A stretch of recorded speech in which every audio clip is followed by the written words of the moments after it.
Praise the Lord. Praise the Lord. Praise the Lord. ಪಿತನಿಗೂ ಸುತನಿಗೂ ಮತ್ತು ಪವಿತ್ರ ಆತ್ಮನಿಗೂ ಮಹಿಮೆಯಾಗಲಿ. ಆದಿಯಲ್ಲಿದ್ದ ಹಾಗೆ ಈಗಲೂ ಯಾವಾಗಲೂ ಸದಾಕಾಲಕ್ಕೂ ಸ್ತೋತ್ರ ಉಂಟಾಗಲಿ. Praise the lord.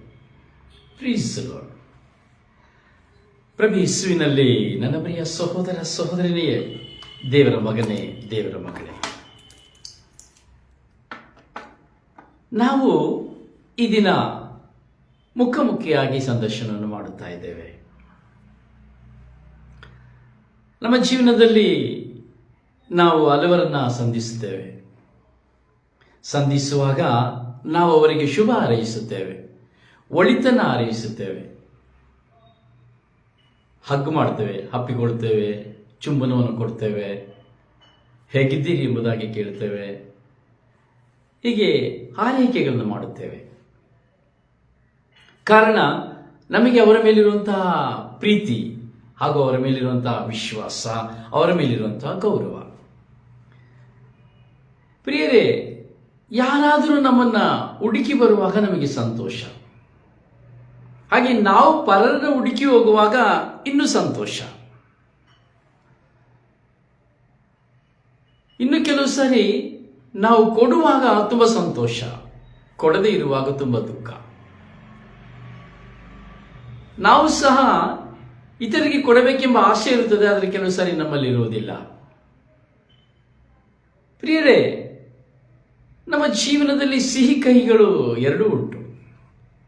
ಒಬ್ಬ ಮನುಷ್ಯನ ಜೀವಿತದಲ್ಲಿರುವಂತಹ ಕಷ್ಟವನ್ನು ಪರಿಹರಿಸಲಿಕ್ಕೆ ಮತ್ತೊಬ್ಬ ಮನುಷ್ಯನಿಂದ ಸಾಧ್ಯವಾದಷ್ಟು ಮಟ್ಟಿಗೆ ಸಾಧ್ಯ. ಒಬ್ಬರಿಗೆ ಪ್ರೀತಿ ಇಲ್ಲದಿದ್ದರೆ ಪ್ರೀತಿಯನ್ನು ಕೊಡಬಹುದು, ಒಬ್ಬರಿಗೆ ಸಮಾಧಾನವಿಲ್ಲದಿದ್ದರೆ ಸಮಾಧಾನವನ್ನು ಸಹ ಕೊಡಬಹುದು, ಒಬ್ಬರಿಗೆ ಸಂತೋಷ ಇಲ್ಲದಿದ್ದರೆ ಸಂತೋಷವನ್ನು ಸಹ ಕೊಡಬಹುದು, ಊಟವಿಲ್ಲದಿದ್ದರೆ ಊಟವನ್ನು ಸಹ ಕೊಡಬಹುದು, ಒದಿಕೆ ಇಲ್ಲದಿದ್ದರೆ ಒದಿಕೆಯನ್ನು ಸಹ ಕೊಡಬಹುದು, ಆಶ್ರಯವಿಲ್ಲದಿದ್ದರೆ ಆಶ್ರಯವನ್ನು ಸಹ ಕೊಡಬಹುದು, ವಿದ್ಯೆ ಇಲ್ಲದಿದ್ದರೆ ವಿದ್ಯೆಯನ್ನು ಸಹ ಕೊಡಬಹುದು, ಪ್ರಾರ್ಥನೆ ಇಲ್ಲದಿದ್ದರೆ ಪ್ರಾರ್ಥನೆಯನ್ನು ಸಹ ಕೊಡಬಹುದು, ರೋಗವಿದ್ದರೆ ನಾವು ಅವರನ್ನ ಸಂತೈಸಲೂಬಹುದು. Praise the Lord. Praise the Lord. ಪ್ರಿಯರೇ, ನಮಗೆ ಪರರಿಗೆ ಎಲ್ಲವನ್ನೂ ಕೊಡಲಿಕ್ಕೆ ಸಾಧ್ಯ, ಎಲ್ಲರಿಗೂ ಕೊಡಲಿಕ್ಕೆ ಸಾಧ್ಯ. ಎಲ್ಲರಿಗೂ ನಮ್ಮ ಕೈಯಲ್ಲಾದದನ್ನು ಕೊಡಲಿಕ್ಕೆ ಖಂಡಿತವಾಗಿ ಸಾಧ್ಯ. ಆದರೆ ಕೊಡುವ ಮನಸ್ಸಿರಬೇಕು ಅಷ್ಟೇ. ಆದರೆ ಕೊಡಲಾಗದೇ ಇರುವಾಗ ಕೆಲವು ಸಾರಿ ನಾವು ನಿತ್ರಾಣರಾಗುತ್ತೇವೆ, ಸೋತು ಹೋಗುತ್ತೇವೆ, ಕೆಟ್ಟವರಾಗುತ್ತೇವೆ. ಪ್ರಿಯರೇ, ದೇವರು ನಮ್ಮನ್ನ ತುಂಬಾ ಆಶೀರ್ವಾದಕರವಾಗಿ ಲೋಕದಲ್ಲಿ ಜೀವಿಸುವಂತೆ ಮಾಡಿದ್ದಾರೆ. ಯಾವ ಕೊರತೆಯನ್ನು ಸಹ ನಮಗೆ ಕೊಡಲಿಲ್ಲ. ಅನ್ನಪಾನಗಳನ್ನು ಕೊಟ್ಟಿದ್ದಾರೆ, ಮನೆಯನ್ನು ಕೊಟ್ಟಿದ್ದಾರೆ, ಆರೋಗ್ಯವನ್ನು ಕೊಟ್ಟಿದ್ದಾರೆ. ಹೌದಲ್ಲ? ನಿಜವಾಗಿ ಆರೋಗ್ಯವೇ ನಮಗೆ ಬೇಕಾಗಿರುವುದು. ಆರೋಗ್ಯವೇ ನಿಜವಾದ ಭಾಗ್ಯ. ಎಲ್ಲ ಭಾಗ್ಯಕ್ಕಿಂತ ಆರೋಗ್ಯ ಭಾಗ್ಯವೇ ನಿಜವಾದ ವರಪ್ರಸಾದ, ದೇವರ ವರಪ್ರಸಾದ. ನಾವೆಲ್ಲರೂ ಆರೋಗ್ಯವಾಗಿರಬೇಕೆಂಬುದೇ ನಮ್ಮೆಲ್ಲರ ಆಸೆ. ಸ್ವಲ್ಪ ನೋವು ಬಂದರೆ ಸಾಕು, ಸ್ವಲ್ಪ ತಲೆನೋವು ಬಂದರೆ ಸಾಕು, ಸ್ವಲ್ಪ ನೆಗಡಿ ಆದರೆ ಸಾಕು, ಸ್ವಲ್ಪ ಜ್ವರ ಬಂದರೆ ಸಾಕು, ಅಪ್ಸೆಟ್ ಆಗುವವರನ್ನು ನಾವು ನೋಡುತ್ತೇವೆ. ಈ ಕಳೆದ ಕಾಲದಲ್ಲಿ ಕೊರೋನಾ ಬಂತು. 2019ರಲ್ಲಿ ಕೊರೋನಾ ಬಂತು.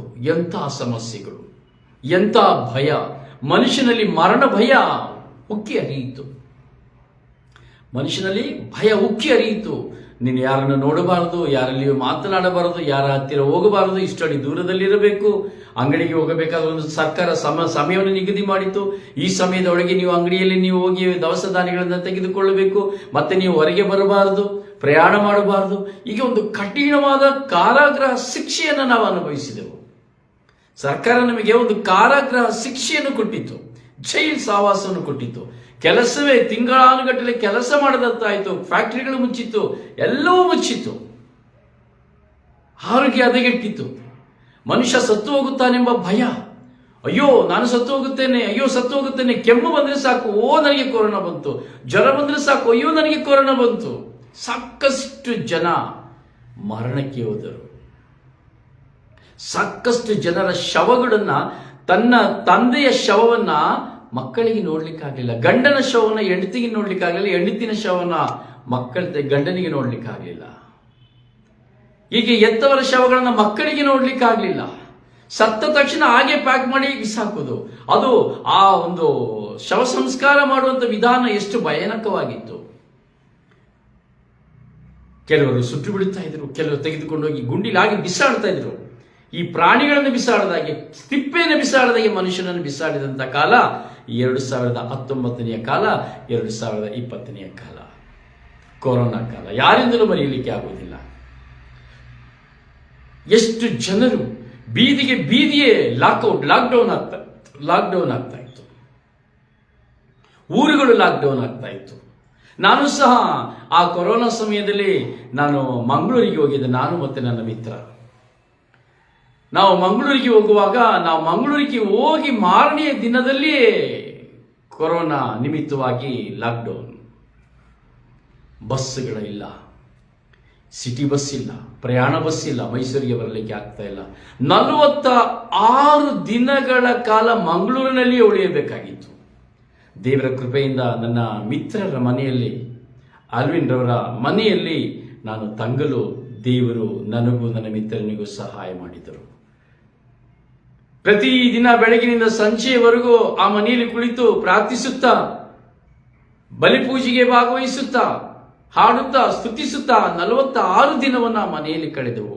ಆ ಮನೆ ಖಂಡಿತವಾಗಿ ಸಮೃದ್ಧಿಯ ಆಶೀರ್ವಾದ ಮನೆ. ಪ್ರಿಯ ಸಹೋದರನೇ, ಸಹೋದರಿಯೇ, 46 ದಿನವಾದ ಬಳಿಕ ನಾವು ಮಂಗಳೂರು ಪಟ್ಟಣದಿಂದ ಮೈಸೂರಿಗೆ ಬರಲಿಕ್ಕೆ ಆಯಿತು. ಆವಾಗ ಬಸ್ಸನ್ನು ಬಿಟ್ಟರು. ಆದರೆ ಎಷ್ಟು ಕಠಿಣವಾದಂತಹ ಒಂದು ಹಿಂಸೆ ಇದು! ದೇವರು ಬರಮಾಡಿದ ರೋಗವೇ ಅಥವಾ ಮನುಷ್ಯನ ಬರಮಾಡಿದ ರೋಗವೇ ಎಂದು ಚಿಂತಿಸುವಾಗ, ಇದು ಮನುಷ್ಯನ ಮೇಲೆ ಬಿಟ್ಟಂತಹ ಒಂದು ಅಣುವಾಗಿತ್ತು, ವೈರಸ್ ಆಗಿತ್ತು. ಒಂದು ವೈರಸ್ನ ನಿಮಿತ್ತವಾಗಿ ಎಲ್ಲರಲ್ಲಿಯೂ ಸಹ ಹರಡಿತು. ಎಲ್ಲ ಊರುಗಳಲ್ಲಿ ಹೊರದೇಶದಿಂದ ಚೈನಾದಿಂದ ಪ್ರಾರಂಭವಾದಂತಹ ಆ ಒಂದು ವೈರಸ್ ಇಡೀ ಪ್ರಪಂಚಾದ್ಯಂತ ಹಬ್ಬಿ ಹರಡಿತು ಗಾಳಿಯಲ್ಲಿ. ಮನುಷ್ಯನಿಗೆ ತಿನ್ನೋದಕ್ಕೆ ಆಹಾರ ಇಲ್ಲದಂತಹ ಸಂದರ್ಭಗಳಾಗಿ ಹೋಯಿತು. ಆಸ್ಪತ್ರೆಯಲ್ಲಿ ಜಾಗವಿಲ್ಲದಂತಾಯಿತು. ಎಷ್ಟೋ ಜನ ಅಲ್ಲಿಯೇ ಸತ್ತು ಹೋದರು, ಎಷ್ಟೋ ಜನ ಮನೆಯಲ್ಲಿ ಸತ್ತು ಹೋದರು. ಕರಾಳ ಕಾಲವಾಗಿತ್ತು. ದೇವರೇ ದೇವರೇ ಎಂದು ಕೂಗಲು ಪ್ರಾರಂಭಿಸಿದರು. ದೇವರನ್ನು ಅರಿಯದವರೆಲ್ಲರೂ ದೇವರನ್ನು ನೋಡಲು ಪ್ರಾರಂಭಿಸಿದರು. ದೇವಾಲಯಕ್ಕೆ ಹೋಗಲಾಗದಂತಹ ಸಮಯವಾಯಿತು. ದೇವಾಲಯಕ್ಕೂ ಸಹ ಹೋಗದಂತಹ ಸಮಯವಾಯಿತು. ಪ್ರಾರ್ಥನೆ ಮಾಡಲಿಕ್ಕೆ ದೇವಾಲಯವನ್ನು ಮೆಟ್ಟಿಲನ್ನು ಸಹ ಮುಟ್ಟಲಾಗದಂತಹ ಸಂದರ್ಭಗಳು ಬಂದೊದಗಿತ್ತು. ಇಂದು ಮುಸ್ಲಿಂ ಕ್ರೈಸ್ತರೆನ್ನದೇ ಎಲ್ಲರ ಮನೆಯೇ ಒಂದು ಗುಬ್ಬಚ್ಚಿಯ ಗೂಡೆ ಆಗಿ ಹೋಯಿತು. ಕಾರಣ ರೋಗಾವಸ್ಥೆ. ಪ್ರಿಯರೇ, ಈ ರೋಗಾವಸ್ಥೆಗಳನ್ನು ನಾವು ನೋಡುವಾಗ ಭಯಂಕರವಾದಂತಹ ಯಾತನೆಗಳನ್ನು ನಾವು ಅನುಭವಿಸಿದೆವು. ಈಗೆಲ್ಲ ಮರ್ತೋಗಿರ್ಬೋದು. ಕೊರೋನಾ ಅಂದ್ರೆ ಮರ್ತೋಯ್ತು. ಈಗ ಕೊರೋನಾ ಮಾಸ್ಕ್ ಧರಿಸಿ ಹೊರಗೆ ಬರಬೇಕಾಗಿತ್ತು. ಮಾಸ್ಕ್ ಇಲ್ಲದೆ ಯಾರು ಹೊರಗೆ ಬರುವ ಹಾಗೆ ಇಲ್ಲ. ಒಬ್ಬ ಕೆಮ್ಮಿದ್ರೆ ಸಾಕು, ಮುಗೀತು ಕತೆ. ಇಷ್ಟು ಕಾಲ, ಇಷ್ಟು ಸಮಯ, ಇಷ್ಟು ದೂರ ಬಸ್ಸಲ್ಲಿಯೂ ಒಂದು ಸೀಟಲ್ಲಿ ಒಬ್ಬರು ಕೂತ್ಕೊಳ್ಬೇಕು. ಅಂಗಡಿಗೆ ಹೋದ್ರೆ ಇಷ್ಟಡಿ ಡಿಸ್ಟೆನ್ಸ್ ಒಬ್ಬರು ನಿಂತುಕೊಳ್ಬೇಕು. ಕೈ ತೊಳೆಯದೆ ಊಟ ಮಾಡಬಾರದು. ಎಲ್ಲಿ ಹೋದರೂ ಕೈಗಳಿಗೆ ಔಷಧಿನ ಲೇಪನ ಮಾಡಬೇಕಾಗಿತ್ತು. ಬರೀ ಇದೆಲ್ಲ ಮನುಷ್ಯನ ಆರೋಗ್ಯ ಹದಗೆಟ್ಟ ಮೇಲೆ ಬಂದಂತಹ ಪರಿಸ್ಥಿತಿಗಳು. ಹೀಗೆ ನಾವು ಈ ಕೊರೋನಾ ಎಂದು ನೋಡುವಾಗ ಸುಮಾರು ಸ್ವತಂತ್ರ ಸಿಕ್ಕಲಿಕ್ಕೆ ಮುಂಚಿತವಾಗಿ ಈ ಕೊರೋನಾ ಆಗಲೂ ಸಹ ಒಂದು ಕಾಲ ಬಂದಿತ್ತು. ಇದೇ ಸಂದರ್ಭಗಳು ಅಲ್ಲಿ ಇದೇ ರೀತಿಯಾದಂತಹ ಸನ್ನಿವೇಶ ಆ ಕಾಲದಲ್ಲಿ ಸಹ ಉಂಟಾಯಿತು. ಇದು 2ನೇ ಬಾರಿ ಈ ಕೊರೋನಾವು ಈ ಭಾರತ ದೇಶಕ್ಕೂ ಇಡೀ ವಿಶ್ವಕ್ಕೂ ಆವರಿಸಿಕೊಂಡಿತ್ತು.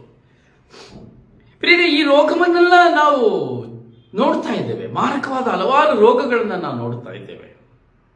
ಕ್ಯಾನ್ಸರ್ ರೋಗಗಳನ್ನ ನಾವು ನೋಡ್ತಾ ಇದ್ದೇವೆ.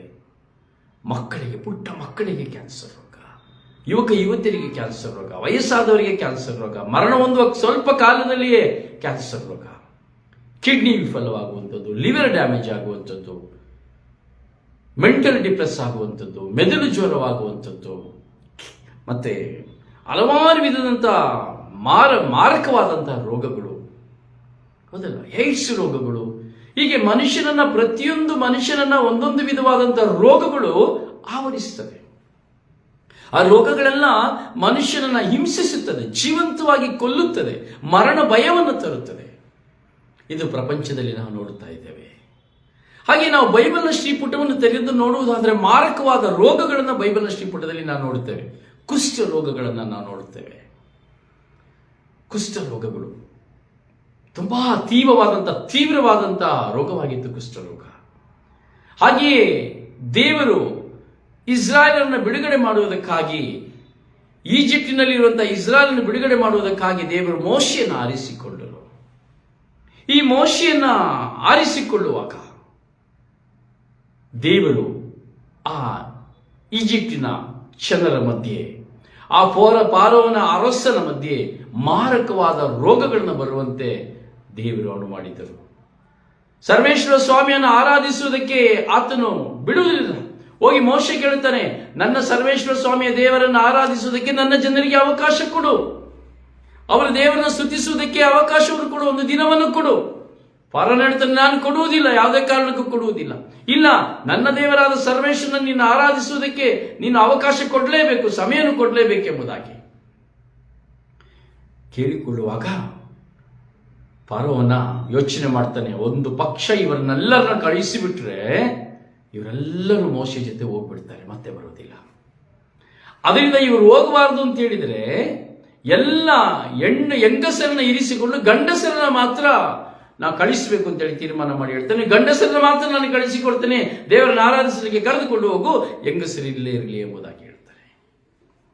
ಪ್ರಿಯ, ಒಂದು ಪಕ್ಷ ಅಂದು ದೇವರನ್ನು ಆರಾಧಿಸುವುದಕ್ಕೆ ಫಾರೋವನ ಅನುಮತಿಯನ್ನು ಕೊಟ್ಟಿದ್ದೇ ಆದರೆ ಆ ಈಜಿಪ್ಟಿನಲ್ಲಿ ಹಲವಾರು ಪಿಡುಗುಗಳು ಬರುತ್ತಾ ಇರಲಿಲ್ಲ.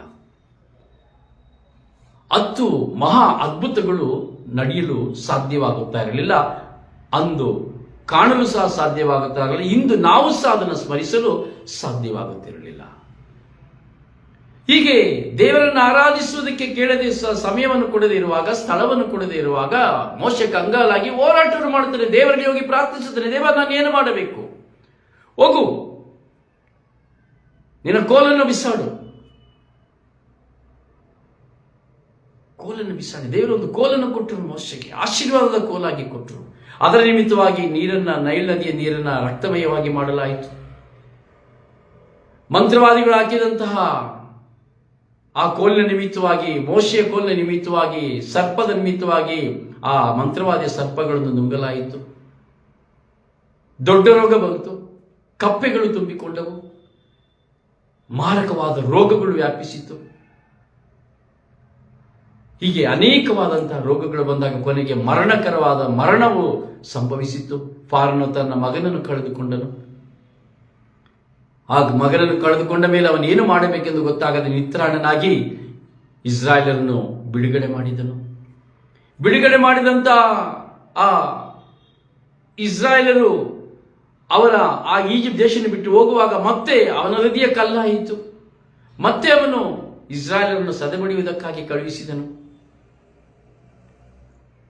ಕೆಂಪು ಕಡಲನ್ನು ದೇವರು ದಾಟುವಂತೆ ಸಮುದ್ರವನ್ನು ಇಬ್ಬಾಗವಾಗಿಸಿದರು. ನಡೆದು ಹೋದರೆ ಇಸ್ರಾಯೇಲರು, ಹಿಂದೆ ಫಾರೋನ ಸೈನ್ಯವು ಬಂತು, ಸರ್ವವು ನಾಶವಾಗಿ ಹೋಯಿತು. ಸ್ವಾರಸ್ಯಕರವಾದಂತಹ ಒಂದು ಸುಂದರವಾದಂತಹ ಒಂದು ಚಿತ್ರಣವನ್ನು ನಾವು ನೋಡುತ್ತೇವೆ. ಮೋಶೆ ಹಾಗೂ ಈಜಿಪ್ಟ್, ಫಾರೋನ ಈ 3 ಸನ್ನಿವೇಶಗಳಲ್ಲಿ. ಪ್ರಿಯರೇ, ಈ ಒಂದು ಸಂದರ್ಭಗಳಲ್ಲಿ ಈ ಮೋಶೆಯು ತನ್ನ ಈಜಿಪ್ಟಿನಿಂದ ಇಸ್ರಾಯೇಲರನ್ನ ಬಿಡುಗಡೆ ಮಾಡಿ ಕೊಂಡು ಹೋಗಬೇಕಾದರೆ ನಾವು ನೋಡುತ್ತೇವೆ, ಕುಡಿಲಿಕ್ಕೆ ನೀರು ಸಿಕ್ಕೋದಿಲ್ಲ. ಪ್ರಿಯರೇ, ನಾವು ಮೊನ್ನೆಯಿಂದ ಧ್ಯಾನಿಸ್ತಾ ಇದ್ದೇವೆ. ಏನ್ ಧ್ಯಾನಿಸ್ತಾ ಇದ್ದೇವೆ? ಯೆಹೋವ ಈರೆ, ದೇವರ ನಾಮಗಳನ್ನು ನಾವು ಚಿಂತಿಸ್ತಾ ಇದ್ದೇವೆ. ಸುಮಾರು ದೇವರಿಗೆ 72 ಹೆಸರುಗಳಿದೆ. 72 ಹೆಸರುಗಳು, 72 ಬಗೆಯಾಗಿ ದೇವರನ್ನ ಕರೆಯುವುದುಂಟು. ಆದರೆ ನಾವು ಸಂಕ್ಷಿಪ್ತವಾದಂತಹ ಕೆಲವು ಹೆಸರುಗಳನ್ನು ಕುರಿತು ನಾವು ಧ್ಯಾನಿಸಿ ಅದನ್ನು ವಿವರಣೆಗೆ ತೆಗೆದುಕೊಳ್ಳುತ್ತಾ ಇದ್ದೇವೆ. ಯೆಹೋವ ಈರೆ ಅಂದರೆ ದೇವರು ನಮಗೆಲ್ಲವನ್ನು ಒದಗಿಸುತ್ತಾನೆ. ಯೆಹೋವ ನಿಸ್ಸಿ, ದೇವರು ನಮಗೆ ಜಯಧ್ವಜವಾಗಿದ್ದಾರೆ, ಜಯವನ್ನು ಕೊಡುವಂತಹ ದೇವರಾಗಿದ್ದಾರೆ. ಯೆಹೋವ ಶಾಲೋಮ್, ದೇವರನ್ನ ಮುಖಾಮುಖಿಯಾಗಿ ನೋಡಿದ್ದರಿಂದ ನಿನಗೆ ಸಾವು ಸಂಭವಿಸುವುದಿಲ್ಲ, ಸಮಾಧಾನದಿಂದಿರು, ನಾನು ನಿನಗೆ ಸಮಾಧಾನ ಎಂಬುದನ್ನು, ದೇವರು ಸಮಾಧಾನ ಪ್ರಭು ಎಂಬುದನ್ನು ತೋರಿಸುತ್ತಾ ಇದ್ದಾರೆ. ಯೆಹೋವ ಚಿದ್ಕೀಯ, ದಾವೀದನ ಕುಲದಿಂದ ಒಂದು ಚಿಗುರನ್ನು ನಾನು ಚಿಗುರಿಸುತ್ತೇನೆ ಎಂಬುದಾಗಿ ವಾಗ್ದಾನ ಮಾಡುವುದರ ಮೂಲಕವಾಗಿ ದೇವರು ಯೆಹೋವ ಚಿದ್ಕೀಯ, ನ್ಯಾಯ ನೀತಿಯನ್ನು ನಿರ್ವಹಿಸುವವನು ಎಂಬಂತಹ ಹೆಸರನ್ನು ನಾವು ನೋಡ್ತಾ ಇದ್ದೇವೆ. ಹೀಗೆ ಯೆಹೋವ ಶಮ್ಮ, ಹಾಗೆ ಹಲವಾರು ಹೆಸರುಗಳನ್ನ ನಾವು ಚಿಂತಿಸಿ ಬರ್ತಾ ಇದ್ದೇವೆ. ಪ್ರಿಯರೇ, ನಾವು ನಮ್ಮ ಜೀವಿತದಲ್ಲಿ ಎಷ್ಟೋ ಅನುಭವಗಳನ್ನು ನಾವು ಪಡೆದುಕೊಳ್ತಾ ಇದ್ದೇವೆ, ಎಷ್ಟೋ ಅನುಭವಗಳನ್ನು ನಾವು ಪಡೆದುಕೊಳ್ತಾ ಇದ್ದೇವೆ. ನಾವು ಪಡೆದುಕೊಳ್ಳುವಂತಹ ಪ್ರತಿಯೊಂದು ಅನುಭವಗಳು ನಮ್ಮ ಜೀವನದಲ್ಲಿ ತುಂಬ ವಿಶ್ವಾಸವನ್ನು ಮೂಡಿಸುತ್ತದೆ,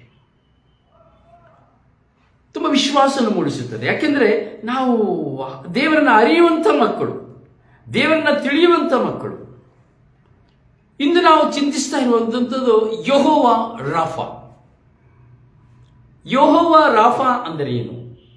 ಈ ಯೆಹೋವ ರಾಫಾ ಅಂತ ಯಾಕೆ ಹೆಸರು ಬಂತು? ಈ ಯೆಹೋವ ರಾಫದ ಅರ್ಥವೇನು? ಇದರಿಂದಿರುವಂತಹ ಒಂದು ಕಾರ್ಯ ಏನು ಎಂಬುದನ್ನು ನಾವು ಚಿಂತಿಸ್ತಾ ಇದ್ದೇವೆ. ಅದಕ್ಕಾಗಿಯೇ ಇಷ್ಟೆಲ್ಲವನ್ನ ಒಂದು ಚಿಕ್ಕ ಉದಾಹರಣೆಯ ಮೂಲಕವಾಗಿ ನಾವು ಚಿಂತಿಸಿ ಹೋದೆವು. ಪ್ರಿಯರೇ, ಇಸ್ರಾಯೇಲರು ಕೆಂಪು ಸಮುದ್ರದ ಬಳಿಯಿಂದ ಹೊರಗೆ ಹೋಗ್ತಾರೆ. ಒಂದು ಶೂರ್ ಮರುಭೂಮಿಯಲ್ಲಿ 3 ದಿನ ಅವರು ಪ್ರಯಾಣ ಮಾಡಬೇಕಾಗ್ತದೆ. 3 ದಿನ ಶೂರ್ ಮರುಭೂಮಿಯಲ್ಲಿ ಅವರು ಪ್ರಯಾಣವನ್ನು ಶೂರ್ ಮರುಭೂಮಿಯಲ್ಲಿ ಅವರು ಪ್ರಯಾಣವನ್ನು ಮಾಡ್ತಾರೆ. ಅಲ್ಲಿ ಅವರಿಗೆ ನೀರೇ ಸಿಕ್ಕಲಿಲ್ಲ, ತುಂಬ ದಾಹವಾಯಿತು, ಕುಡಿಲಿಕ್ಕೆ ಅವರಿಗೆ ನೀರು ಸಿಕ್ಕಲಿಲ್ಲ. ಅಯ್ಯೋ, ಏನು ಮಾಡೋದು, ಕುಡಿಲಿಕ್ಕೆ ನೀರು ಸಿಕ್ಲಿಲ್ವಲ್ಲ. ನೋಡಿ, ಆ ಕೊರೋನಾ ಸಮಯದಲ್ಲಿ ಕುಡಿಲಿಕ್ಕೆ ನೀರು ಸಿಗ್ತಾ ಇರಲಿಲ್ಲ. ಕುಡಿಯುವ ನೀರಿಗೂ ಅಭಾವ, ಕುದಿಸಿಯೇ ನೀರು ಕುಡಿಬೇಕು, ಕುಡಿಯುವ ನೀರಿಗೂ ಸಹ ಬರವಾಗಿತ್ತು. ಹೀಗೆ ಇಸ್ರಾಯೇಲರಿಗೆ 3 ದಿನ ಕುಡಿಲಿಕ್ಕೆ ನೀರು ಸಿಕ್ಕಲಿಲ್ಲ. ನೋಡಿ, ನಮಗೆ ಸ್ವಲ್ಪ ನೀರು ಒಂದು ತುತ್ತು ಊಟವನ್ನು ಮಾಡಬೇಕಾದ್ರೆ, 1 ತುತ್ತು 2 ತುತ್ತು ಊಟ ಮಾಡ್ಬೇಕಾದ್ರೆ ಬಿಕ್ಕಲು ಶುರುವಾಗ್ತದೆ. ನೀರು ಬೇಕು ಅಂತದ್ದು, ನೀರು ಕುಡಿಬೇಕು, ಇಲ್ಲಾಂದ್ರೆ ಮನುಷ್ಯ ಸತ್ತು ಹೋಗ್ತಾನೆ. ಹೀಗಿರುವಾಗ ನಮಗೆ ಬೆಳಗ್ಗೆಯಿಂದ ಸಂಜೆ ತನಕ ನೀರು ಕುಡಿದೇ ಹೋದ್ರೆ ಆಯಾಸವಾಗ್ತವೆ. ಆದರೆ ಇವರಿಗೆ 3 ದಿನ ಕುಡಿಲಿಕ್ಕೆ ನೀರು ಸಿಕ್ಕಿರೋದಿಲ್ಲ. ಹೇಗಿರ್ಬೋದು ಯೋಚನೆ ಮಾಡಿ ನೋಡಿ. 3 ದಿನ ಕುಡಿಲಿಕ್ಕೆ ನೀರಿಲ್ಲ ಅಂದ ಮೇಲೆ ಹೇಗೆ ಇರ್ಬೋದು ಅವರಿಗೆ? ಅಲ್ಲಿಂದ ಏನು ಮಾಡಬೇಕು ಗೊತ್ತಿಲ್ಲ. ಮಾರ ಎಂಬ ಒಂದು ಸ್ಥಳಕ್ಕೆ ಅವರು ತಲುಪ್ತಾರೆ. ಮಾರ ಎಂಬ ಸ್ಥಳಕ್ಕೆ ಅವರು ತಲುಪ್ತಾರೆ. ಅಲ್ಲಿ ಅವರಿಗೆ ಕುಡಿಲಿಕ್ಕೆ ನೀರು ಸಿಗ್ತದೆ, ಆದರೆ ನೀರು ಕುಡಿಲಿಕ್ಕೆ ಆಗುವುದಿಲ್ಲ. ಅಲ್ಲಿ ಕುಡಿಲಿಕ್ಕೆ ನೀರು ಸಿಗ್ತದೆ, ಆದರೆ ನೀರು ಕುಡಿಲಿಕ್ಕೆ ಆಗ್ತದೆ. ಯಾಕೆಂದ್ರೆ ಅದು ಕಹಿಯಾಗಿರ್ತದೆ. ಅದಕ್ಕಾಗಿಯೇ ಆ ಪ್ರದೇಶಕ್ಕೆ ಮಾರ ಎಂದು ಹೆಸರಾಯಿತು. ನೋಡಿ, ಕೆಲಸ ನಮಗೆ ಸಿಗ್ತದೆ, ಊಟ ಮಾಡ್ಲಿಕ್ಕೆ ಆಗೋದಿಲ್ಲ, ರುಚಿ ಇರೋದಿಲ್ಲ ಅಂತ ಬಿಟ್ಟು ಬಿಡುತ್ತೇವೆ. ಪ್ರಿಯರೇ, ಆಗ ಮೋಶೆ ಹತ್ರ ಹೋಗ್ತಾರೆ. ಹೋಗಿ ನಾವೇನು ಕುಡಿಯೋದು, ನಮಗೆ ಕುಡಿಯೋಕೆ ನೀರು ಸಹ ಸಿಗ್ತಾ ಇಲ್ಲ. ಈ ನೀರನ್ನ ಕುಡಿಯುವ ಅಂತ ಹೇಳಿದ್ರೆ ಈ ನೀರು ಇಷ್ಟೊಂದು ಕಹಿಯಾಗಿದೆ, ಇದು ಕುಡಿಲಿಕ್ಕೆ ಆಗೋದಿಲ್ಲ. ಜನರು ಮೋಶೆ ಬಳಿ ಹೋಗಿ ಗೊಣಗುಡ್ತಾರೆ.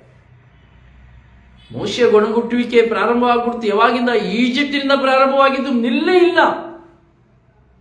ಈಜಿಪ್ಟಿನಲ್ಲಿ ಪ್ರಾರಂಭವಾಗಿ ಈಜಿಪ್ಟಿಂದ ಅವರು ಹೊರಗೆ ಬಂದಾಗಿಂದ ಅವರಿಗೆ ಆ ಒಂದು ಗೊಣಗುಟ್ಟಿಗೆ ನಿಲ್ಲೇ ಇಲ್ಲ. ಎಷ್ಟೋ ಅದ್ಭುತಗಳನ್ನ ಮಾಡಿದರು ದೇವರು ಇಸ್ರಾಯೇಲರ ಮಧ್ಯೆ. ಆದರೆ ದೇವರನ್ನು ಅವರು ಅರಿತುಕೊಳ್ಳಲೇ ಇಲ್ಲ. ಕೆಂಪು ಸಮುದ್ರವನ್ನು ದಾಟಿ ಬರುವಾಗಲೂ ಸಹ ಅವರು ಅರಿತುಕೊಳ್ಳಲೇ ಇಲ್ಲ. ಹಸಿದು ಕಂಗಾಲಾಗುವಾಗಲೂ ಅವರು ಅರಿತುಕೊಳ್ಳಲೇ ಇಲ್ಲ. ಕೊನೆಗೆ ಸರ್ವೇಶ್ವರ ಸ್ವಾಮಿಯನ್ನ ಹೋಗಿ ಮೋಶೆ ಪ್ರಾರ್ಥಿಸ್ತಾನೆ. ಸ್ವಾಮಿ, ಈ ಜನರು ಕುಡಿಲಿಕ್ಕೆ ನೀರು ಕೇಳ್ತಾ ಇದ್ದಾರೆ, ನಾನೇನು ಮಾಡುವುದು? ಇವರಿಗೆ ನೀರು ಬೇಕಾಗಿದೆ, ನೀರಿಲ್ಲ ಕುಡಿಲಿಕ್ಕೆ. ಇವರು ತುಂಬಾ ಗೊಣಗ್ತಾ ಇದ್ದಾರೆ, ನನ್ನನ್ನು ಬೈತಾ ಇದ್ದಾರೆ, ನನ್ನನ್ನು ಇವರು ಬೈತಾ ಇದ್ದಾರೆ, ನಾನೇನು ಮಾಡೋದು? ನನಗೆ ಕುಡಿಲಿಕ್ಕೆ ನೀರು ಬೇಕು. ನೋಡಿ, ದೇವರಲ್ಲಿ ಮೋಶೆ ಪ್ರಾರ್ಥಿಸ್ತಾ ಇದ್ದ. ದೇವರಿಗೂ ಮೋಶೆಗೂ ಇದ್ದಂಥ ಸಂಬಂಧ ಅತಿ ನಿಕಟವಾದಂಥ ಸಂಬಂಧವಾಗಿತ್ತು. ದೇವರ ಮೋಶೆ ಮೇಲೆ ಎಷ್ಟು ಪ್ರೀತಿ ಇಟ್ಟಿತ್ತು ಅಂದ್ರೆ ಅಷ್ಟು ಪ್ರೀತಿ ಇಟ್ಟಿತ್ತು. ಯಾರ ಮೇಲೆಯೂ ಬೈಬಲ್ನ ಪುಟದಲ್ಲಿ ನಾವು ನೋಡೋದಾದ್ರೆ ಮೋಶೆ ಮೇಲೆ ಇಟ್ಟಂತ ಪ್ರೀತಿ ಯಾರ ಮೇಲೆಯೂ ದೇವರು ಇಟ್ಟಿರಲಿಲ್ಲ. ಎರಡನೇದಾಗಿ ಇಟ್ಟಿದ್ದು ದಾವೀದನ ಮೇಲೆ. ಹೀಗೆ ಕೇಳಿಕೊಳ್ಳುವಾಗ ದೇವರು ಮೋಶೆಗೆ ಹೇಳ್ತಾರೆ, ಮಾತನಾಡುತ್ತಾ ಒಂದು ಗಿಡವನ್ನು ತೋರಿಸ್ತಾರೆ ಮೋಶೆಗೆ. ಒಂದು ಗಿಡವನ್ನು ತೋರಿಸಿ ಹೇಳ್ತಾರೆ, ಅದರ ನೀರಿನಲ್ಲಿ ತೆಗೆದುಕೊಂಡು ಹೋಗಿ ನೀನು ಹಾಕು, ಅದು ನೀರು ರುಚಿ ಆಗ್ತದೆ. ನೋಡಿ, ಈ ಲೋಕದಲ್ಲಿ ಈ ಭೂಮಿಯಲ್ಲಿ ದೇವರು ಕಹಿಯಾದದನ್ನ ಸಿಹಿಯಾಗಿ ಮಾಡುವಂತ ಒಂದು ಕೃಷಿಯನ್ನು ಸಹ, ಗಿಡ ಮೂಲಿಕೆಯನ್ನು ಸಹ ಇಟ್ಟಿದ್ದಾರೆ, ಔಷಧಿನ ಇಟ್ಟಿದ್ದಾರೆ. ಇವತ್ತು ನಾವು ಆಯುರ್ವೇದಿಕ್ ನೋಡ್ತೇವೆ. ಇದೆಲ್ಲಿಂದ? ದೇವರ ಕೃಪೆಯಿಂದ. ಯಾವುದನ್ನು ಬೆರೆಸಬೇಕಾಗಿಲ್ಲ, ಯಾವ ಕಂಪನಿ ಯಾವ ಫ್ಯಾಕ್ಟರಿಗೆ ಹೋಗಬೇಕಾಗಿಲ್ಲ, ಯಾವ ಸಂಸ್ಕರಣೆಗಳನ್ನು ಮಾಡಬೇಕಾಗಿಲ್ಲ, ಯಾವುದೇ ರೀತಿಯಾದಂಥ ಸೈಂಟಿಫಿಕಲ್ಲಿ ಏನು ಮಾಡಬೇಕಾಗಿಲ್ಲ, ನೇರವಾದಂಥ ಔಷಧಿ. ಇವತ್ತು ನೋಡಿ ಎಷ್ಟೋ ಜನ ಇದ್ದೇವೆ, ಎಷ್ಟೋ ಮದ್ದು ಔಷಧಿಗಳನ್ನು ನೋಡುತ್ತೇವೆ. ಒಂದು ಜ್ವರ ಬಂದರೂ ಸಹ ಇವತ್ತು ಮಕ್ಕಳಿಗೆ ಎಲೆಯನ್ನು ಹಾಕಿ ಅದರ ರಸವನ್ನು ಹಾಕಿ ಕೊಡುತ್ತಾರೆ. ಕೆಮ್ಮು ಬಂದರೆ ಆಗಲಿ, ಆಸ್ತಮಾ ಬಂದರೆ ಎಷ್ಟೋ ರೋಗಗಳನ್ನು ನಾವು ನೋಡುವಾಗ ಈ ಆಯುರ್ವೇದದಲ್ಲಿ ನಾವು ನೋಡ್ತೇವೆ, ಹಲವಾರು ವಿಧದ ಔಷಧಿಗಳನ್ನು ನಾವು ಕಾಣ್ತೇವೆ. ಇದು ದೇವರ ಕೃಪೆ. ಈ ಪ್ರಪಂಚದಲ್ಲಿ ದೇವರು ಕೊಟ್ಟಂತ ಕೃಪೆ. ನಮ್ಮ ಕಣ್ಣು ಮುಂದೆ ಇತ್ತಲಿಗಳ ಮದ್ದಲ್ಲ ಎಂಬುದಾಗಿ ಗಾದೆ ಮಾತನ್ನು ನಾವು ನೋಡುತ್ತೇವೆ. ಹೀಗೆ ದೇವರು ಮೋಶೆಗೆ ಒಂದು ಗಿಡವನ್ನು ತೋರಿಸ್ತಾರೆ. ಗಿಡವನ್ನು ತೋರಿಸಿ ಹೇಳ್ತಾರೆ, ನೀನು ಆ ಗಿಡವನ್ನು ತೆಗೆದುಕೊಂಡು ಹೋಗಿ ಆ ನೀರಿನಲ್ಲಿ ಹಾಕು. ನೀನು ಆ ನೀರಿನಲ್ಲಿ ಆ ಗಿಡವನ್ನು ಹಾಕುವಾಗ ಅದು ನೀರು ಸಿಹಿ ಆಗುತ್ತದೆ ಎಂಬುದಾಗಿ. ಅಲ್ಲಿ ಸರ್ವೇಶ್ವರ ಇಸ್ರಾಯೇಲಿಗೆ ಒಂದು ನಿಯಮವನ್ನು ಕೊಟ್ಟರು. ಒಂದು ನಿಯಮವನ್ನು ದೇವರಲ್ಲಿ ಕೊಡ್ತಾ ಇದ್ದಾರೆ. ಅದು ಮಾತ್ರ ಅಲ್ಲ, ಅವರನ್ನ ದೇವರು ಪರೀಕ್ಷಿಸಿದರು. ಇಸ್ರಾಯೇಲರನ್ನ ದೇವರು ಪರೀಕ್ಷಿಸಿದರು. ಇವರು ನನ್ನ ಮೇಲೆ ಭರವಸೆ ಇಟ್ಟಿದ್ದಾರಾ? ನನ್ನ ಮೇಲೆ ನಂಬಿಕೆ ಇದೆಯಾ? ಇವರಿಗೆ ನನ್ನ ಮೇಲೆ ವಿಶ್ವಾಸ ಇದೆಯಾ ಎಂಬುದಾಗಿ ದೇವರು ಇಸ್ರಾಯೇಲರನ್ನ ಪರೀಕ್ಷಿಸಿದರು. ನೀವು ನಿಮ್ಮ ದೇವರಾದ ಮಾತನ್ನು ಶ್ರದ್ಧೆಯಿಂದ ಕೇಳಿ ನನ್ನ ದೃಷ್ಟಿಗೆ ಸರಿ ಬೀಳುವುದನ್ನೇ ಮಾಡಿ.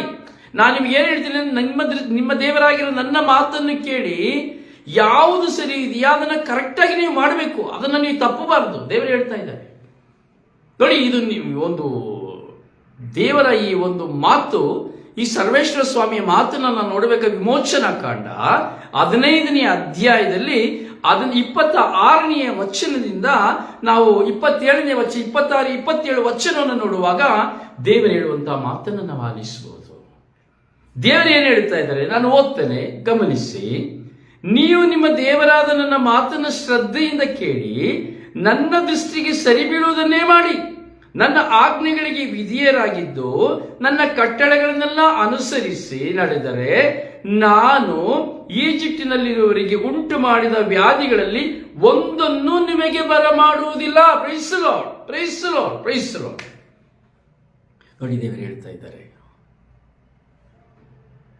ಈಜಿಪ್ಟಿನಲ್ಲಿ ಬರಮಾಡಿದ ಯಾವ ರೋಗವನ್ನು ನಿಮಗೆ ಬರಮಾಡುವುದಿಲ್ಲ. ಯಾವಾಗ ನೀವು ಶ್ರದ್ಧೆಯಿಂದ ನನಗೆ ಸರಿ ಬೀಳುವಾಗಿ ನಡೆದುಕೊಳ್ಳಬೇಕು, ನನ್ನ ಆಜ್ಞೆಗಳಿಗೆ ವಿಧೇಯರಾಗಬೇಕು, ನನ್ನ ಕಟ್ಟಳೆಗಳನ್ನೆಲ್ಲ ಅನುಸರಿಸಬೇಕು. ಇವತ್ತೆಷ್ಟೋ ಜನ ಮಾರಕ ರೋಗಗಳನ್ನ ನೋಡುತ್ತೇವೆ. ಅನೇಕ ರೋಗಗಳನ್ನು ಕೀರ್ತನೆ 38 ನೋಡಬೇಕಾದ್ರೂ ನೋಡಿ, ಅಲ್ಲಿ ರೋಗಗಳ ಬಗ್ಗೆ ಹೇಳ್ತದೆ. ಎದೆ ಉರಿ, ಹೃದಯಘಾತ, ಹಾರ್ಟ್ ಅಟ್ಯಾಕ್, ಕಾಲುರಿ, ಸೊಂಟ ನೋವು, ಬೆನ್ನೆಲುಬು, ಇದೆಲ್ಲವುಗಳಿಗೆ ಏನು ಕಾರಣ ಇದೆ? ಅಲ್ಲಿ ಹೇಳ್ತಾ ಇದೆ, ನಾನು ದೇವರನ್ನು ಆರಾಧಿಸಬೇಕು. ಇವೆಲ್ಲವೂ ಯಾವುದರಿಂದ ಬರುತ್ತದೆ? ನನಗೆ ಬರುವಂತಹ ರೋಗಗಳೆಲ್ಲವೂ 90% ರೋಗಗಳು ಮನುಷ್ಯನನ್ನು ಆವರಿಸುವುದು ನಮ್ಮ ಪಾಪಗಳಿಂದಲೇ, ದೇವರಿಗೆ ಅವಿಧೇಯರಾಗಿ ಜೀವಿಸುವುದರಿಂದಲೇ. ಈಗ ಉದಾಹರಣೆಯಾಗಿ ನೋಡುವಾಗ ಏಡ್ಸ್ ಎಲ್ಲಿಂದ ಬರುತ್ತದೆ? ಪಾಪದಿಂದ ಉಲ್ಪಣವಾಗುತ್ತದೆ. ಅಲರ್ಜಿ ಎಲ್ಲಿಂದ ಬರುತ್ತದೆ? ವೈರಾಗ್ಯದಿಂದ ಉಲ್ಪಣವಾಗುತ್ತದೆ.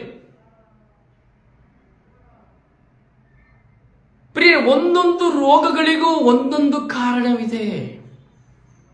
ನೀವು ತೆಗೆದುಕೊಂಡು ನೋಡಿ, ಗೂಗಲ್ ಅಲ್ಲಿ ನೋಡಿ, ಸೈಂಟಿಫಿಕ್ ಆಗಿ ನೋಡಿ, ಮನುಷ್ಯನಿಗೆ ಬರುವಂತಹ ಒಂದೊಂದು ರೋಗಗಳಿಗೂ ಸಹ ಒಂದೊಂದು ಕಾರಣವಿರುತ್ತದೆ. ಅದು ಅವುಗಳನ್ನು ಬಿಟ್ಟು ಹೋಗುವುದಿಲ್ಲ. ಹಗೆತನಕ್ಕೆ ಒಂದು ರೋಗ, ವೈರಾಗ್ಯಕ್ಕೆ ಒಂದು ರೋಗ, ಕ್ಷಮಿಸದೇ ಇರುವುದಕ್ಕಾಗಿ ಒಂದು ರೋಗ, ಪಾಪ ಮಾಡಿದಾಗ ಒಂದು ರೋಗ, ದೇವರಿಗೆ ಅವಿಧೇಯನಾಗಿ ನಡೆದು ಹೋಗುವಾಗ ಹೀಗೆ ಹಲವಾರು ರೋಗಗಳನ್ನು ನಾವು ನೋಡುತ್ತೇವೆ. ಇವೆಲ್ಲವನ್ನ ನಾವು ಧ್ಯಾನಿಸ್ತೇವೆ. ಹಾಗೆ ದೇವರು ಹೇಳ್ತಾ ಇದ್ದಾರೆ, ನೀವು ನನ್ನ ಆಜ್ಞೆಗಳಿಗೆ ವಿಧೇಯರಾಗಿದ್ದು ನನ್ನ ಕಟ್ಟಳೆಗಳನ್ನೆಲ್ಲ ಅನುಸರಿಸಿ ನಡೆದರೆ ನಾನು ಈಜಿಪ್ಟಿನವರಿಗೆ ಉಂಟು ಮಾಡಿದ ವ್ಯಾಧಿಗಳಲ್ಲಿ ಒಂದನ್ನು ನಿಮಗೆ ಬರಮಾಡುವುದಿಲ್ಲ. ಯಾಕಂದ್ರೆ ಸರ್ವೇಶ್ವರನಾದ ನಾನೇ ನಿಮಗೆ ಆರೋಗ್ಯದಾಯಕ. Hallelujah, hallelujah, hallelujah, hallelujah, hallelujah. ನಾನೇ ನಿಮಗೆ ಸರ್ವೇಶ್ವರನಾದ ನಾನೇ ನಿಮಗೆ ಆರೋಗ್ಯದಾಯಕ. ಆರೋಗ್ಯದಾಯಕ.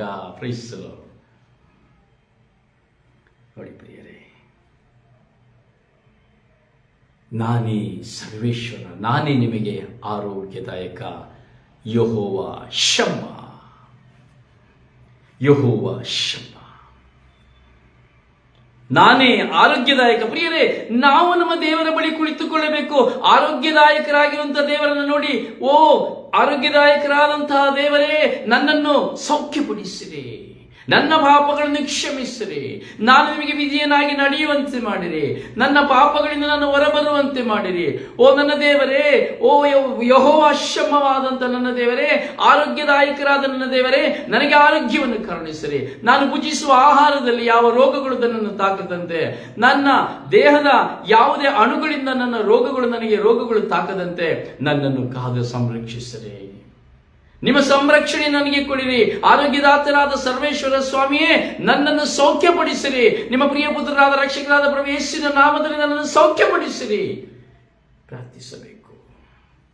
ಯೆಹೋವ ಶಮ್ಮ, ನಾನೇ ನಿಮ್ಮ ಸರ್ವೇಶ್ವರ, ಆರೋಗ್ಯದಾಯಕ. ಸರ್ವೇಶ್ವರನೆಂಬ ನಾನೇ ನಿಮಗೆ ಆರೋಗ್ಯದಾಯಕ. ನಿನ್ನ ದೇವರು ನಿನಗೆ ಆರೋಗ್ಯದಾಯಕ. ಅದಕ್ಕೆ ನಾವು ಸುಜ್ಞಾನ ಗ್ರಂಥವನ್ನು ನಾವು ನೋಡುವಾಗ, 16ನೇ ಅಧ್ಯಾಯದಲ್ಲಿ ನೋಡುವಾಗ, ಯಾವ ಗಿಡಮೂಲಿಕೆಯಿಂದಲೂ ಯಾವ ಮುಲಾಮಿನಿಂದಲೂ ಅಲ್ಲ, ಯಾವ ಔಷಧಿಗಳಿಂದಲೂ ಅಲ್ಲ, ಯಾವ ಮುಲಾಮುಗಳಿಂದಲೂ ಅಲ್ಲ, ನಿನಗೆ ಸೌಖ್ಯ ದೇವರ ವಾಕ್ಯದಿಂದಲೇ ಎಂಬುದಾಗಿ ನಾವು ನೋಡುತ್ತೇವೆ. ಹೌದು ಪ್ರಿಯ ಸಹೋದರನೇ, ಸಹೋದರಿಯೇ, ಪ್ರಭು ಯೇಸು ನಮ್ಮ ಮುಂದೆ ಇದ್ದರು, ಇಂದಿಗೂ ಇದ್ದಾರೆ. ಕಾಣದೆ ವಿಶ್ವಾಸಿಸುತ್ತಾ ಇದ್ದೇವೆ. ಪ್ರಭು ಯೇಸು ಆರೋಗ್ಯದಾಯಕರಾಗಿದ್ದರು, ಸರ್ವೇಶ್ವರ ಸ್ವಾಮಿಯ ದೇವರವರಾಗಿದ್ದರು. ಪ್ರಭು ಯೇಸು ಮುಟ್ಟುವಾಗ ಸೌಖ್ಯ, ಪ್ರಭು ಯೇಸು ಸ್ಪರ್ಶಿಸುವಾಗ ಸೌಖ್ಯ, ಪ್ರಭು ಯೇಸು ತನ್ನ ವಾಕ್ಯವನ್ನು ಕಳುಹಿಸುವಾಗ ಸೌಖ್ಯ. ಯಾಕೆಂದರೆ ಅವರೇ ಆರೋಗ್ಯದಾಯಕರಾದ ದೇವರು, ಅವರೇ ಯೆಹೋವ ಶಮ್ಮ, ಯೆಹೋವ ಶಮ್ಮ. ಹೀಗೆ ಸೌಖ್ಯದಾಯಕರಾದ ಪ್ರಭು ಯೇಸು ಎಂದು ನಾವು ಹೇಳುತ್ತೇವೆ. ಈ ಸೌಖ್ಯದಾಯಕರಾದ ಪ್ರಭು ಯೇಸುವೇ ಆ ಸರ್ವೇಶ್ವರರಾದ ಸರ್ವೇಶ್ವರ ಸ್ವಾಮಿ ದೇವರು, ಸೌಖ್ಯದಾಯಕರಾದ ಸರ್ವೇಶ್ವರ ಸ್ವಾಮಿ ದೇವರು. ಹೀಗೆ ಪ್ರಭು ಯೇಸುವಿನ ನಾಮದಲ್ಲಿ ಸೌಖ್ಯ. ಯಾವ ಔಷಧಿ ತೆಗೆದುಕೊಳ್ಳಬೇಕಾಗಿಲ್ಲ, ಯಾವ ಮುಲಾಮು ತೆಗೆದುಕೊಳ್ಳಬೇಕಾಗಿಲ್ಲ, ಯಾವ ವೈದ್ಯರ ಬಳಿ ಹೋಗಬೇಕಾಗಿಲ್ಲ. ಕುಷ್ಠರೋಗಿಗೆ ಸೌಖ್ಯ,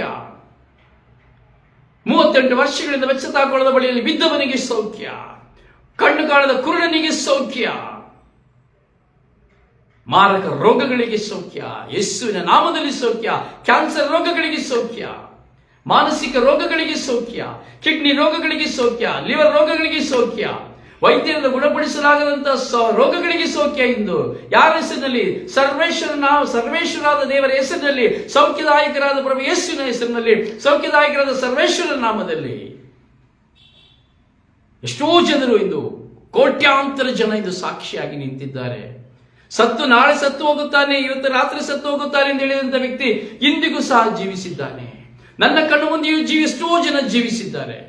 ಸತ್ತು ಹೋಗುತ್ತಾರೆ, 24 ಗಂಟೆಗಳಲ್ಲಿ ಸತ್ತು ಹೋಗುತ್ತಾರೆ, 6 ಗಂಟೆಗಳಲ್ಲಿ ಸತ್ತು ಹೋಗುತ್ತಾರೆ ಅಂತ ಹೇಳಿದವರು ಇಂದಿಗೂ ಸಹ 5, 10, 20 ವರ್ಷಗಳಿಂದ ಜೀವಿಸುತ್ತಾ ಇದ್ದಾರೆ. ಕಾರಣ ಯೆಹೋವ ಶಮ್ಮ, ಸೌಖ್ಯದಾಯಕರಾದ ದೇವರ ಸ್ಪರ್ಶ, ಸೌಖ್ಯದಾಯಕರಾದ ಪ್ರಭು ಯೇಸುವಿನ ಸ್ಪರ್ಶ.